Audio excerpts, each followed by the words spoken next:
шашин соёлын бодлогын зөвлөх Монгол Улсын соёлын гавьяа зүтгэлтэн цаадлын хулан таныг урьж байна.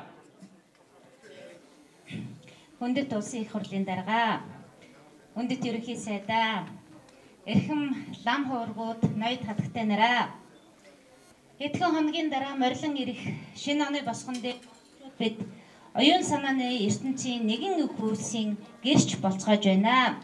Өнөөдөр буюу зулын 25-ны дүүчин өдөр Монгол Улсын урлагийн гавьяа зүтгэлтэн Бурханчлан Пүрбатын 30 гаруй жилийн нөр их хөдөлмөр шингэсэн урлагуу ухааны цуврал номууд хэвлэгдэн гарч Монгол ард түмнийхэн алган дээр очлоо.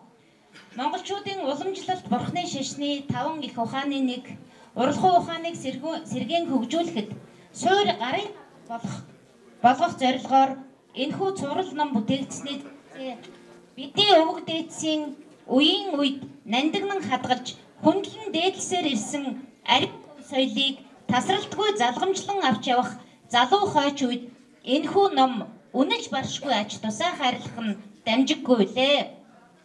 Монголынхон урлаг соёлыг дэлхийн сансрын орон зайд гайхуулан бишрүүлж чадсан сод билэгт өндөр гэгэн зан азрын үйлс хэргийн үргэлжлэл бардам нотолгоо болж Монгол хүн Монгол улсаас өөр хинж хаанч бүтээж чадахгүй бурханлаг ур ухааны чуулганыг эмхэтхэн ботилсон эдвэ цагийн сод гансаг Пүрбат танад гүнээ хүндэтгэн михийе. Сайн алтны шижрийг хайлж үзвэл мэдэх сайн оюутны үйлсийг ном бүтээлээр нь хэмээх сайтар номлосон эртний сан субаашидад өгүүлсэн байдаг.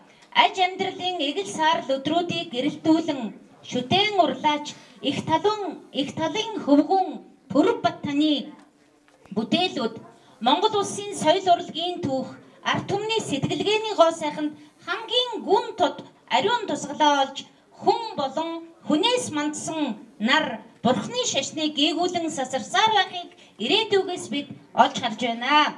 Монгол Улсын төрийн гал голомт төрийн ордны суур давхарт дэлгэж буй энэхүү бэсрэг үцэглэн энд залран буй мэрэгд дээдэс Бурхтын төгс жаргаланд лагшин дүр монголчууд та бидний урд өмнийн 3 үүднээс үлдсэн нүгэл хилэнцгийг үлдэн хөөж төрийн үс эвээр дэгжиж Монгол улс мандан бадрах болтугай.